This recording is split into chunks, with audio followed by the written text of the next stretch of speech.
আসসালামু আলাইকুম। বাংলা সংবাদে সবাইকে স্বাগত জানাচ্ছি। আমি চিন্তিয়া হক। শুরুতেই সংবাদ শিরোনাম। এদিকে মোহাম্মদপুরে কিশোর গ্যাংয়ের দুই গ্রুপের সংঘর্ষ, নিহত দুই।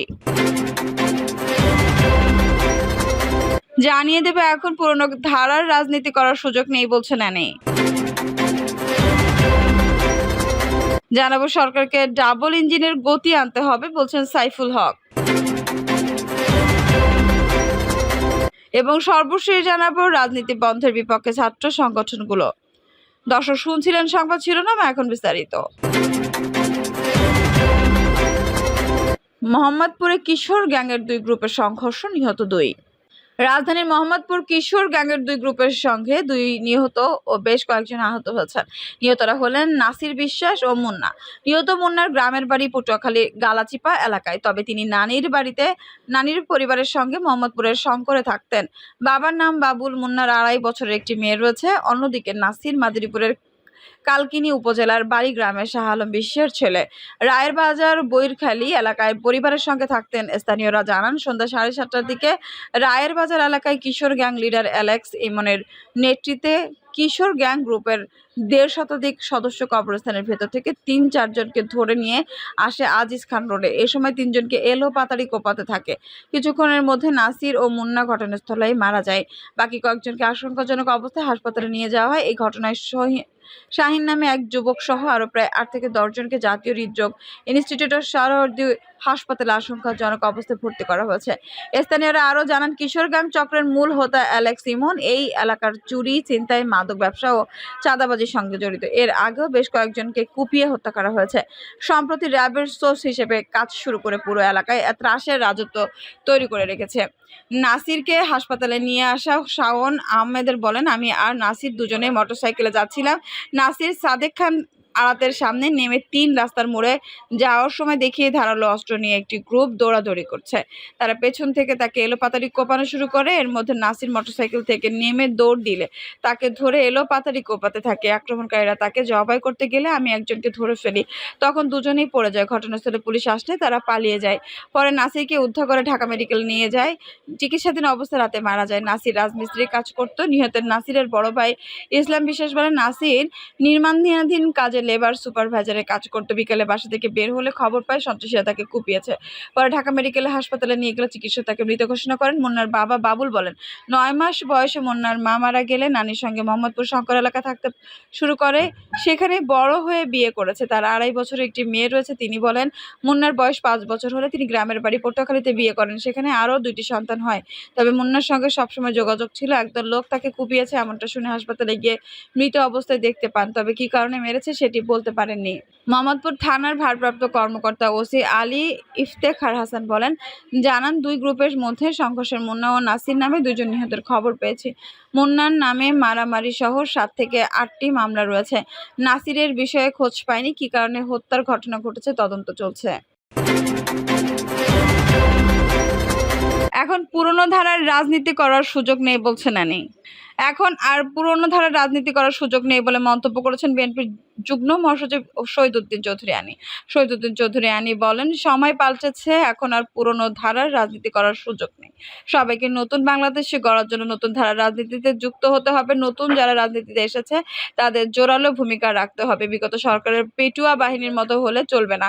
কাউকে আইন হাতে তুলে নিতে দেওয়া হবে না। এ সময় তিনি নিহত পারভেজের বাবা নবিউল্লাহর সঙ্গেও কথা বলেন এবং তাকে আর্থিক সহযোগিতা করেন। অ্যানি বলেন, শেখ হাসিনা ও তার দোসরদের বিচারের আওতায় আনতে হবে, অন্যথায় দেশের মানুষ আন্দোলনের সুফল পাবে না। ফ্যাসিস্ট শেখ হাসিনা বিতাড়নের আন্দোলনে যারা শহীদ হয়েছেন তাদের সবার পরিবারকে রাষ্ট্রীয়ভাবে সহযোগিতা করতে হবে। হাসিনার আমলে দায়ের কথা ছাত্র জনতার বিরুদ্ধে সব মামলা প্রত্যাহার করতে হবে।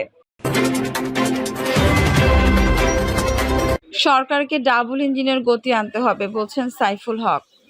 বাংলাদেশের বিপ্লবী ওয়ার্কার্স পার্টির সাধারণ সম্পাদক সাইফুল হক বলেছেন, সফল হতে হলে অন্তর্বর্তী সরকারের কাজে ডাবল ইঞ্জিনের গতি আনা জরুরি। ছাত্র শ্রমিক জনতার গণঅভ্যুত্থানের গণতান্ত্রিক আকাঙ্ক্ষা বাস্তবায়নে সরকারকে তাদের বিভিন্ন পদক্ষেপের দৃশ্যমান সাফল্য দেখাতে হবে। তিনি বলেন, গণঅভ্যুত্থানের স্বপ্ন আকাঙ্ক্ষা যাতে হতাশায় পরিণত না হয় সে ব্যাপারে সতর্ক থাকতে হবে। কোনো কোটারই স্বার্থে অন্তর্বর্তী সরকারের ব্যাহত হবার কোনো সুযোগ নেই। শুক্রবার বিকেলে নারায়ণগঞ্জ প্রেস ক্লাব চত্বরে আয়োজিত জনসভায় তিনি এই কথা বলেন।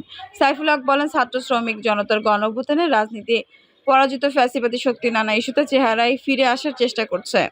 অভ্যুত্থানের সাফল্যকে কালিমা লিপ্ত করার চেষ্টা চলছে। নানা ধরনের উস্কানি, রাজনৈতিক বাতাস দেওয়া হচ্ছে, পৈশাচিক বর্বরতা, গণপিটুনিতে মানুষ হত্যা করা হচ্ছে। বৈষম্য বিরোধী শিক্ষার্থীদের মাঝে এরা ঢুকে পড়েছে। তিনি নাশকতার এসব অতৎপরতার বিরুদ্ধে জনপ্রতিরোধ অব্যাহত রাখার আহ্বান জানান। তিনি বলেন, ছাত্র রাজনীতি নয়, বন্ধ করতে হবে। ছাত্র রাজনীতির নামে দখলদারিত্ব, গুন্ডামি ও সন্ত্রাস জরুরি ভিত্তিতে মানুষের তিনি বলেন, ছাত্র রাজনীতি নয়, বন্ধ করতে হবে। ছাত্র রাজনীতির নামে দখলদারিত্ব, গুন্ডামি ও সন্ত্রাস জরুরি ভিত্তিতে মানুষের জনমালের নিরাপত্তা নিশ্চিত করতে হবে। সেনাবাহিনীর সদস্যদের দায়িত্বশীলতার সঙ্গে তাদের ম্যাজিস্ট্রেসি ক্ষমতা ব্যবহার করতে হবে। তিনি আরও বলেন, ওসমান পরিবার পালিয়েছে সত্য, কিন্তু তাদের মতো আরও কোনো মাফিয়ারা যাতে জেলায় জেলায় জন্ম নিতে না পারে তা নিশ্চিত করতে হবে। তিনি তক্কি ও সাংবাদিক সাগর রুনি হত্যার মতো লোমহর্ষক হত্যাকাণ্ডের অগ্রাধিকার ভিত্তিতে বিচার করার দাবি জানান। রাজনীতি বন্ধের বিপক্ষে ছাত্র সংগঠনগুলো। সাধারণ শিক্ষার্থীদের বড় অংশ ক্যাম্পাসে লেজুর ভিত্তিতে ছাত্র রাজনীতি বন্ধের দাবি জানালেও ছাত্র সংগঠনগুলো এর পক্ষে নয়। তারা বলছে, আওয়ামী লীগ শাসন আমলের কলুষিত ছাত্র রাজনীতি সংস্কার প্রয়োজন। সব প্রতিষ্ঠানে কার্যকর ও নির্বাচিত ছাত্র সংসদ প্রয়োজন। সংগঠনগুলো সহাবস্থানের কথা বললেও ছাত্রলীগের বিষয়ে আপত্তি জানাচ্ছেন। ছাত্রযন্ত্র অভ্যুত্থানে শেখ হাসিনা সরকারের পতনের আগে টানা ১.৫ দশক অধিকাংশ বিশ্ববিদ্যালয়ে ছাত্রলীগের একচ্ছত্র আধিপত্য ছিল। এই সময় বিরোধী বিভিন্ন ছাত্র সংগঠনের সাধারণ শিক্ষার্থীদের উপর নির্যাতন, নিপীড়নের হাজারো অভিযোগ রয়েছে। ছাত্রদল ও ইসলামী ছাত্র শিবিরের নেতাকর্মী এবং ছাত্র শিবির সঙ্গে যুক্ত সন্দেহে শিক্ষার্থীদের পিটিয়ে পুলিশে দেওয়ার শত শত ঘটনা ঘটেছে। বিভিন্ন সময় আন্দোলনে নামা সাধারণ শিক্ষার্থীদের উপর হামলা হয়েছে।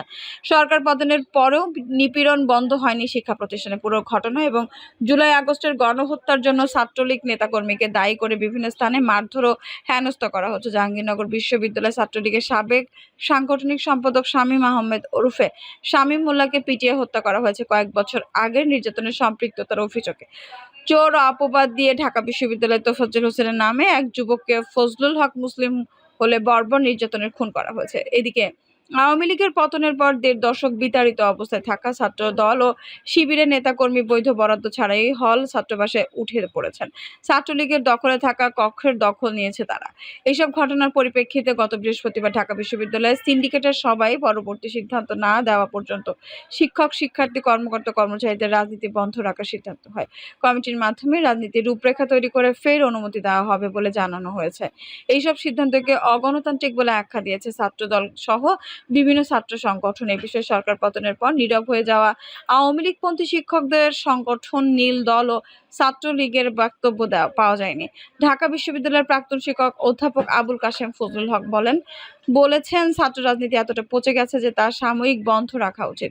২-৩ বছর পর দেশের রাজনৈতিক পরিস্থিতির উন্নতি হলে ছাত্র রাজনীতি উন্মুক্ত হতে পারে। বিএনপি চেয়ারপারসন উপদেষ্টা ডাকসুর সাবেক ভিপি আমানুল্লাহ আমান বলেন, ঢাকা বিশ্ববিদ্যালয়ে যেভাবে পিটিয়ে নৃশংসভাবে একজনকে হত্যা করা হয়েছে এর প্রতিবাদের ভাষা নেই। এই পরিস্থিতিতে ছাত্র শিক্ষক রাজনীতি সাময়িক বন্ধ রাখা যেতে পারে। সুষ্ঠু পরিবেশ বজায় রাখতে এটি দোষের নয়, তবে দীর্ঘ সময় বন্ধ থাকা উচিত না। তিনি বলেন, শিক্ষাঙ্গনের পরিবেশ এবং ছাত্রদের অধিকার বজায় রাখতে নিয়মিত ডাকসু নির্বাচনের আয়োজন দরকার। বিএনপির যুগ্ম মহাসচিব ও ডাকসুর সাবেক জিএস খায়রুল কবির খোকন বলেন, ছাত্র শিক্ষক রাজনীতি বন্ধ করার বিষয়টি মাথা ব্যথা হলে মাথা কেটে ফেলার মতো। ভাষা আন্দোলন থেকে মুক্তিযুদ্ধ, স্বৈরাচার বিরোধী আন্দোলন, ফ্যাসিবাদী বিরোধী আন্দোলনের সুতি কাগার ঢাকা বিশ্ববিদ্যালয় সেই প্রতিষ্ঠান কলঙ্কিত হয়েছে।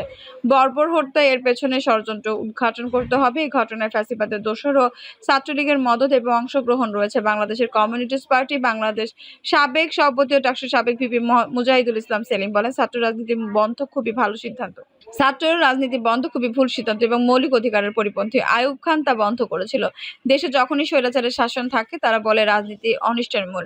রাজনীতি বেশি হচ্ছে বলে সমস্যা নয়, কম হচ্ছে বলেই সমস্যা। ছাত্ররা গণ অভ্যুত্থানের মধ্য দিয়ে যা করলো সেটি আসল রাজনীতি। সাধারণ ছাত্রদের সুযোগ দেওয়া হলে অপশাসন, লুটেরা ও স্বৈরশাসক স্থান পেতে পারে না। ছাত্রদলের সাধারণ সম্পাদক নাসির উদ্দিন নাসির বলেছেন, ঢাবি সিন্ডিকেটের অধিকাংশ সদস্য আগের ফ্যাসিবাদী শক্তির দোসর। গত ৩টি ভুয়া নির্বাচন, জুলাই আগস্টের গণহত্যায় জোর সমর্থন দিয়েছে তারা। যারা ফ্যাসিবাদ কায়েম করেছে তার মধ্যে গণতান্ত্রিক চেতনা নেই। ছাত্র রাজনীতি বন্ধের সিদ্ধান্ত গণতান্ত্রিক, অসাংবিধানিক ও মৌলিক অধিকারের লঙ্ঘন। এতে গণতান্ত্রিক পরিবেশ ধ্বংস হবে এবং গোপন সংগঠনগুলো তৎপরতা বাড়াবে। ছাত্র রাজনীতি নিপীড়নের আরেক নাম পরিণত হওয়ার জন্য ছাত্রলীগকে দায়ী করেছেন নাসির উদ্দিন। তিনি বলেন, ছাত্র দল, সাধারণ শিক্ষার্থী, টিএসসি কেন্দ্রীয় সংগঠনগুলো রাজনীতির রূপরেখা নিয়ে কথা বলছে। সব সংগঠন ও শিক্ষার্থীকে নিয়ে সংলাপ করতে চায়। ছাত্রলীগের গণরুম, গেস্ট রুম নামে নির্যাতন বন্ধ করতে হবে। ছাত্র রাজনীতি সংস্কার নিয়ে কথা বলতে হতে পারে, তবে বন্ধ নয়। বিএনপি জামায়াতপন্থী শিক্ষকদের সংগঠন সাদা দলের আহ্বায়ক অধ্যাপক লুৎফর রহমান সমকালকে বলেছেন, ছাত্র রাজনীতি এক ধরনের, শিক্ষক রাজনীতি আরেক ধরনের। শিক্ষকদের সংগঠন পেশাজীবী, দলীয় লেজুর ভিত্তি নেই, তবে আদর্শিক মিল রয়েছে। শিক্ষক সংগঠন বন্ধের সিদ্ধান্ত আনুষ্ঠানিকভাবে প্রকাশ করা পর্যন্ত কিছু বলবো না। লুৎফর রহমানও ছাত্র রাজনীতির অধঃপতনের জন্য ছাত্রলীগকে দায়ী করেছেন। তিনি বলেন, গত 17 বছর এক ধরনের রাজনীতি ছিল, তা একটি দলের তাবেদারি আর সাধারণ শিক্ষার্থীদের উপর কর্তৃত্ব জাহির। 52, 69, 71 মুক্তিযুদ্ধের ছাত্র রাজনীতি তেমন নয়।